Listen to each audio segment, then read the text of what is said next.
Mini কিচেনে এটা আমার প্রথম ভিডিও। আর ভিডিওতে আমি শুরু করছি পায়েসটা একটা শুভ জিনিস, আর সেটা দিয়ে ভাবলাম ভিডিওটা শুরু করা যাক। তো প্রথমে আমি আগুন ধরিয়ে নিয়েছিলাম আর তার উপর একটি পাত্র রেখে দুধটা কিছুক্ষণের জন্য জাল দিচ্ছি। আর দুধটা যতক্ষণ জাল হচ্ছে ততক্ষণ আমি এই চালটা ধুয়ে রেখে দিলাম। চালটা ধুয়ে মোটামুটি আমি বেশ অনেকক্ষণই রেখেছিলাম। তারপরে দেখতে পেলাম আমার দুধটা খুব সুন্দরভাবে জাল দেওয়া হয়ে গেছে। তারপর আমি একটু নেড়ে নিলাম। নেড়ে নেওয়ার পর আমি যেই ভেজানো চালটা ছিল সেই চালটা আমি দুধের মধ্যে দিয়ে আরও একবার সুন্দর করে নাড়িয়ে নিলাম। নাড়িয়ে নেওয়ার পর আমি সেটিকে ঢাকা দিয়ে জাল দিতে দিলাম আরও কিছুক্ষণ।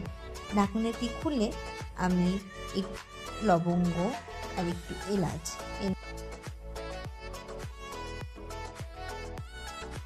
চিনি দিয়ে দিলাম পরিমাণ মতো। তোমরা যেরকম মিষ্টি খাবে সেরকম পরিমাণে চিনি দিয়ে দিবে। কাজু কিশমিশ এগুলো দিয়ে দিলাম আর আমার পায়েসটা অলমোস্ট রেডি।